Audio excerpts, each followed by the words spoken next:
Next is वो मैंने बता दिया, फ़ोन फ्री टाइम, एक कुछ हम छोटा छोटा फ्री टाइम भी रख सकते हैं। लेट्स से कि मुझे 4 to 5 मेरे को फ़ोन यूज़ नहीं करना शाम को। मैं थोड़ा सा यहाँ पे ऐड ऑन करना चाहूंगा। आपने कहा कि एक टाइम हम रख लें, मान लो 4 से 5 बजे का। आई एम नॉट श्योर कि वो काम करेगा फंडा या नहीं करेगा, क्योंकि क्या होगा, 1-2 दिन तो काम करेगा, उसके बाद में बंदा भूल जाएगा या वो फोन उसको अपनी तरफ खींच लेगा। तो ये जो हैबिट है that needs to be replaced, not prevented. मतलब हम एक हैबिट को खत्म नहीं कर सकते हैं, किसी भी हैबिट को खत्म करने का कोई तरीका नहीं है। It needs to be replaced with something else.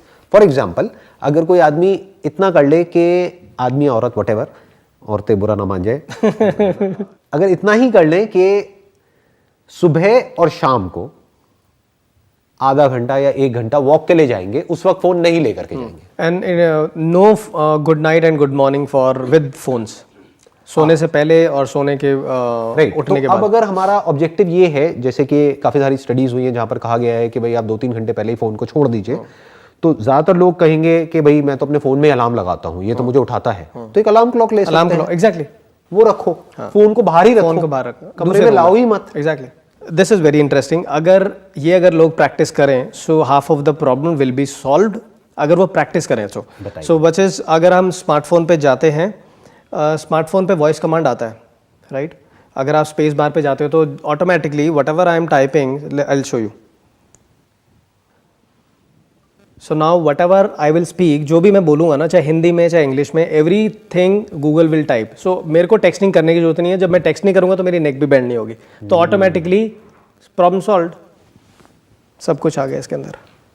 अच्छा, सो आप ये कह रहे हो कि कीबोर्ड में एक वॉइस रिकॉग्निशन है, तो बजाय टाइप करने के आप बोल दो, हाँ, और वो वहां पे टाइप हो जाएगा। हाँ, राइट। जो भी मैं बोलूंगा ना, चाहे हिंदी में चाहे इंग्लिश में, एवरीथिंग गूगल टाइप। मेरे को टेक्सटिंग तो वो हम एडिट कर सकते हैं। टेक्सटिंग करने के लिए जब तक नहीं करूंगा तो मेरी नेक बेंड नहीं होगी, तो ऑटोमेटिकली प्रॉब्लम सॉल्व। ये बहुत अच्छा आइडिया है। हाँ, ये वो नहीं है, वॉइस नोट नहीं है।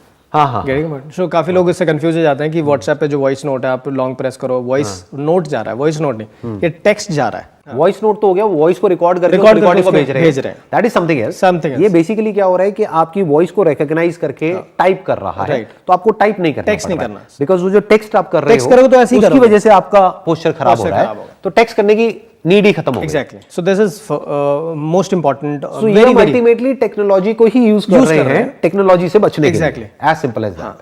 मतलब टेक्नोलॉजी को हम स्मार्टली यूज कर रहे हैं। So that's why I said use your smartphone smartly. Right. Next is my suggestion is, आप उसको कोई भी जो भी एप्स हैं आपकी, so you can put all your apps deep inside. For example, आपकी सोशल मीडिया एप्स जिस पे आप ज्यादा टाइम स्पेंड करते हो, आप उसको बहुत अंदर एक उस पर डाल दो। तो एफर्ट करना पड़ेगा वहां तक पहुंचने के लिए, और एफर्ट हम करना नहीं चाहते। सब चाहते हैं आराम से, और इतना आलसी होते चले जा रहे हैं लोग। एलेक्सा क्या है, कोई एफर्ट नहीं करना चाहता, एफर्ट नहीं करवाता। Right. Switch on the light, switch on, सब कुछ सेडेंटरी बहुत ज्यादा हो रहा है, तो ये एफर्ट एक बच जाएगा। You can also try creating. ये कर सकते हो कि वो मुश्किल हो जाए। जैसे आपकी इस बात से मुझे क्या याद आया, मैं क्या करता हूं कि अगर मेरे मोबाइल में, वैसे तो मेरे पास में 2 मोबाइल फोन्स हैं एक ये है, एक ये है, तो कोई इंपॉर्टेंट ईमेल आ गई मान लो, बहुत ही इंपॉर्टेंट है, वैसे तो अगर नहीं है तो मैं अपने सिस्टम से एक्सेस करता हूं, पर बहुत इंपॉर्टेंट है, तो मैं अपनी ईमेल को हमेशा लॉग आउट करके रखता हूं। Got it.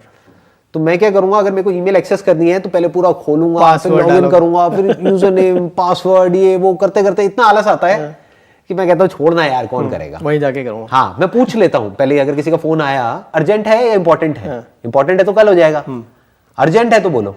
तो आई थिंक जितना भी अभी तक हमने डिस्कस किया है उसको अगर कोई 10% भी कर ले तो बहुत है। आई होप कि जो लोग मुझे अभी देख रहे हैं और डॉक्टर दीपांकर को देख रहे हैं, वो लोग हमारी इस कॉन्वर्सेशन को सीरियसली लेंगे, और जो भी आइडियाज़ हमने आज यहाँ पर डिस्कस करे हैं उसको आप सिंसियरली अपनी लाइफ में इंप्लीमेंट करने की कोशिश करेंगे, और अपनी लाइफ में एक्चुअल में कुछ चेंजेस लेकर के आएंगे। बाकी चेंजेस लाने हैं या नहीं लाने हैं, फाइनली वो कॉल तो आपकी ही है। Strategy is the biggest difference between hard work and smart work. Strategy का एक और नाम हम दे सकते हैं प्लानिंग, कि अगर बिना प्लानिंग के, बिना किसी स्ट्रैटेजी के आप कुछ भी करोगे तो वहां पे सक्सेसफुल होने के चांसेस बहुत कम है। ऐसा नहीं उसके बिना नहीं हो सकते। जैसे एक तरीका है अपने घर से यहां तक आने का, कि आपने पहले गूगल मैप्स ऑन किया, उस पर देखा कहां पर ट्रैफिक जैम है, कहां पर कौन सा शॉर्टेस्ट रूट है, फिर उस रूट को पकड़ा और फिर यहां पर आ गए। एक है बस जिस रास्ते से रोज आते हैं वहीं पर आ रहे हैं, तो हो सकता है आप फंस गए, हो सकता है यहां पहुंच ही ना पाओ। तो strategy must be based upon reality, that must be understood correctly.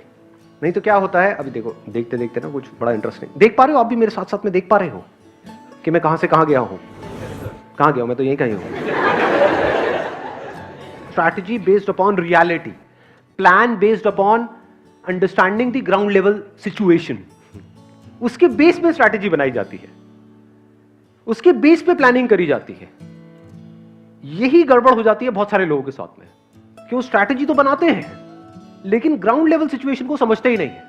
कुछ भी अपना प्लान बना दिया, कुछ भी गोल सेट कर दिया, उसके लिए स्ट्रैटेजीज बना रहे हैं अपने माइंड में, बट उनको एक्चुअल सिचुएशन पता ही नहीं है कि है क्या। जैसे बिजनेस के लिए लोग प्लानिंग करते हैं, आप में से कितने हैं जो बिजनेस करने का सोच रहे हैं? तो दो तरीके हैं ना, जो भी आप बिजनेस करने वाले हो उसकी स्ट्रैटेजी बनाने के। एक ये है अपने हिसाब से कुछ भी बना रहे हो, एक है पहले एक्चुअल में उस सिचुएशन को समझ रहे हो, जिस इंडस्ट्री में आप जाने वाले हो उस इंडस्ट्री को बारीकी से समझ रहे हो, जो ग्राउंड लेवल रियलिटी है उसको समझ रहे हो, जो कंपटीशन है उसको समझ रहे हो। मतलब डीपली समझ करके फिर जब आप प्लान बनाते हो तो there is a strong possibility वो प्लान फुल प्रूफ होता है। ये जो प्लानिंग है और स्ट्रैटेजी है, ये सबसे बड़ा डिफरेंस है स्मार्ट वर्क में और हार्ड वर्क में। Not just planning and strategy, planning and strategy based upon reality, clarity 100%। जहां पे क्लैरिटी होती है वहां पर कॉन्फिडेंस होता है। अगर इस कमरे में मैं अंधेरा कर दूंगा फिर आपको बोलूं बाहर जाने के लिए, कॉन्फिडेंस कैसा होगा? और ऊपर से यहां पर कुछ बिजली की नंगी तारे, पैर पड़ा और गए, फड़फड़ाए और गए।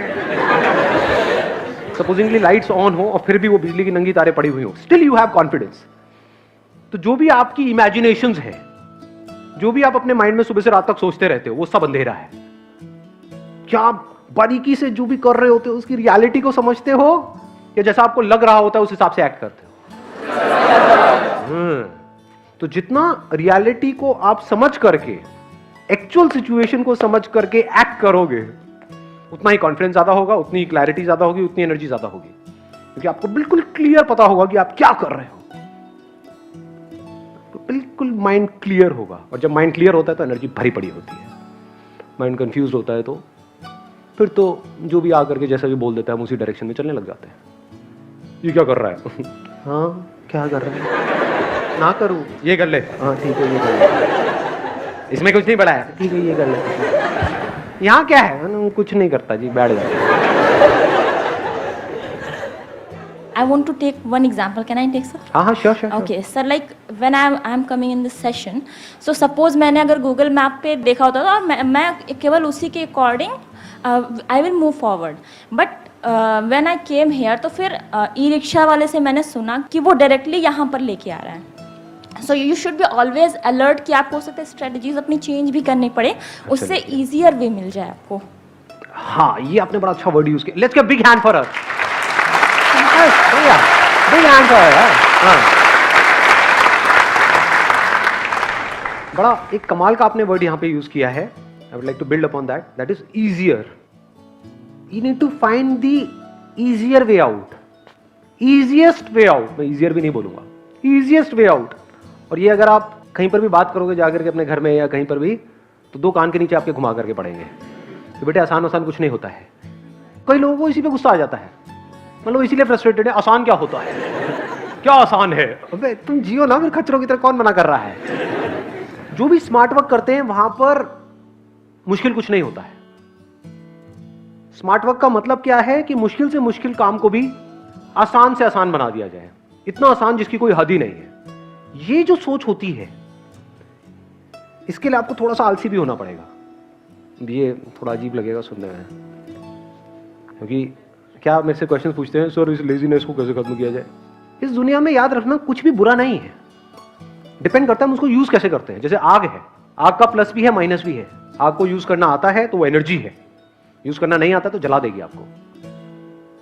ऐसे ही ये जो लेजीनेस है ना, ये बड़ी कमाल की क्वालिटी होती है।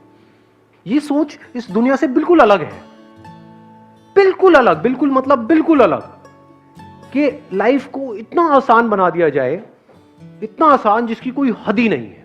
मतलब ऐसा लगे कि कोई एफर्ट ही नहीं हो रहा है इसमें। आप समझ रहे हो? मतलब क्या देखने में मजा आता है? जैसे कोई डांस कर रहा है तो किस में आपको मजा आता है? कोई बंदा बहुत एफर्ट लगा करके डांस कर रहा है या बिल्कुल ही एफर्टलेस डांस कर रहा है? आपको देख करके लग रहा है इसमें तो कोई एफर्ट ही नहीं लग रहा, लेकिन पीछे कुछ है। इसी को आर्ट बोलते हैं। कब एक्टिंग देखने में अच्छी लगती है? जब कोई बहुत एफर्ट लगा के एक्टिंग कर रहा है या बिल्कुल एफर्टलेस है, उस कैरेक्टर में घुस गया है, आपको लग ही नहीं रहा कि एक्टिंग चल रही है, आपको लग रहा है असली में कुछ हो रहा है। स्क्रीन पे देख रहे हो, हंस रहे हो, रो रहे हो। यही तो आर्ट है लाइफ की सबसे बड़ी। This is smart work.